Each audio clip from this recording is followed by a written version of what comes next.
بعض لوگ کہتے ہیں ہم توبہ تو کرتے ہیں لیکن اس توبہ پر کھرے نہیں اترتے، بار بار گناہ ہو جاتا ہے، بار بار توبہ کرتے ہیں بار بار گناہ ہو جاتا ہے۔ تو میرے بھائی بار بار گناہ ہو جائے تو توبہ کرنا نہ چھوڑیں، اللہ کے سامنے معافی مانگنا نہ چھوڑیں۔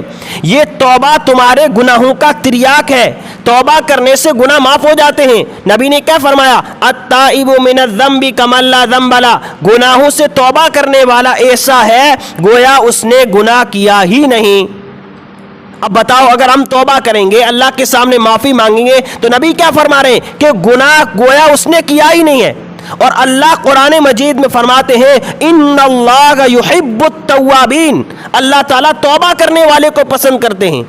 اس کی مثال یوں سمجھیے، اگر کسی انسان کے کپڑے بار بار میلے ہو جائے تو کیا اس کو دھونا چھوڑ دیتا ہے؟ نہیں، بار بار میلے ہوتے ہیں تو بار بار دھوتا ہے۔ اسے پتا ہے کہ میں نے کپڑے صاف شفاف کر کے پہنے ہیں، یہ میلے ہوں گے۔ وہ اٹھتا ہے، بیٹھتا ہے، کام کاج کرتا ہے، اسے پتا ہے کپڑے میلے ہوں گے، تو کیا اس کو پھینک دیتا ہے؟ نہیں، اس کو پھر دھوتا ہے۔ بلکہ کوئی انسان صاف شفاف کپڑے پہن کر جاتا ہے تو جہاں پر بیٹھتا ہے تو کتنا دھیان رکھتا ہے، غفلت نہیں برتتا۔ ٹیبل پر بیٹھتا ہے تو ٹیبل کو صاف کرتا ہے، کرسی پر بیٹھتا ہے پہلے کرسی کو صاف کرتا ہے کہ کوئی گرد و غبار میرے کپڑوں پر نہ لگ جائے۔ جس طرح کپڑے کی صفائی کا اتنا اہتمام ہے کہ اس پر کوئی داغ نہ لگ جائے، دھبا نہ لگ جائے، اسی طرح اپنے دل کا بھی خیال رکھو، اپنے دل سے اور نفس اور شیطان سے غافل نہ ہو کہ اس پر کوئی دھبا لگ جائے۔ حدیث میں آتا ہے کہ جب کوئی انسان گناہ کرتا ہے تو اس کے دل پر ایک کالا دھبا لگ جاتا ہے۔ اب وہ دھبا کیسا ہوتا ہے اللہ ہی جانے، دوسرا گناہ کرتا ہے تو دوسرا دھبا لگ جاتا ہے، یہاں تک کہ اس کا دل بالکل سیاہ ہو جاتا ہے، پھر اس پر کوئی بھلائی کی بات اثر نہیں کرتی ہے، کوئی نیک کام اس دل پر اثر نہیں کرتا ہے، اس کا دل اطاعت کی طرف نہیں آتا ہے۔ تو اس لیے گناہوں سے توبہ کرنے والے بنے، اللہ کے سامنے معافی مانگنے والے بنے، یہ وہ عمل ہے جو اللہ کو سب سے زیادہ پسندیدہ ہے۔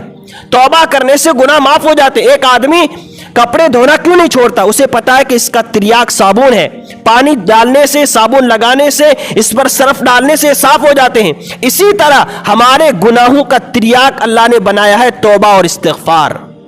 ہاں، تو توبہ سے پیچھے نہ ہٹے، اللہ کے سامنے آ کر معافی مانگے، اپنے گناہوں پر شرمندہ ہو۔ توبہ تین چیزوں کا نام۔ نمبر ایک، جو گناہ ہم نے کیا ہے اس گناہ کو گناہ سمجھے، اس گناہ کو گناہ سمجھے اور شرمندہ ہو۔ نمبر دو، اس گناہ کو چھوڑنے کا پختہ عزم کریں۔ نمبر تین، آئندہ کے نہ کرنے کا پختہ ارادہ کریں کہ آئندہ کبھی گناہ نہیں کروں گا۔ تو یہ توبہ ہے۔ تو اس توبہ کے کرنے سے اللہ تعالیٰ تمہارے پچھلے سارے گناہوں کو معاف فرما دیتے ہیں۔ تو میرے بھائی، توبہ اگر ٹوٹ جائے تو پھر توبہ کرو، بار بار ٹوٹ جائے تو بار بار توبہ کرو۔ ایک اور بات، اگر گناہ بار بار ہوتا ہے تو اپنے اوپر جرمانہ باندھو۔ اگر اب کی مرتبہ مجھ سے بد نظری ہو گئی تو میں اللہ کے راستے میں 100 روپے صدقہ کروں گا۔ اگر اب کی مرتبہ میں نے یہ چوری کا کام کر لیا تو میں روزہ رکھوں گا۔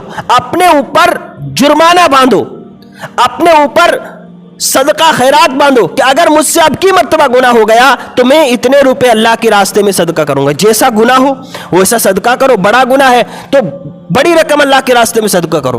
تو اس سے شیطان اور نفس کمزور پڑ جائیں گے۔ ہاں، اس طرح کر کے اپنے نفس کو شیطان سے، اپنے آپ کو بچاؤ، اپنے آپ کو شیطان اور نفس سے بچاؤ اور اپنے آپ کو گناہوں سے بچانے کی کوشش کرو۔ گناہ ہو جائے اللہ کی رحمت سے نہ امید۔ قرآن کیا کہتا ہے؟ لا تقنطوا من رحمت اللہ، میری رحمت سے نہ امید نہ ہو۔ گناہ ہو جائے پھر توبہ کرو، پھر گناہ ہو جائے پھر توبہ کرو۔ 100 بار اگر تم توبہ کر کے توڑ بیٹھے ہو تو 100 بار اللہ کے در پر آؤ، پھر اللہ کے در پر آ کر معافی مانگو، پھر اللہ کے سامنے معافی مانگو۔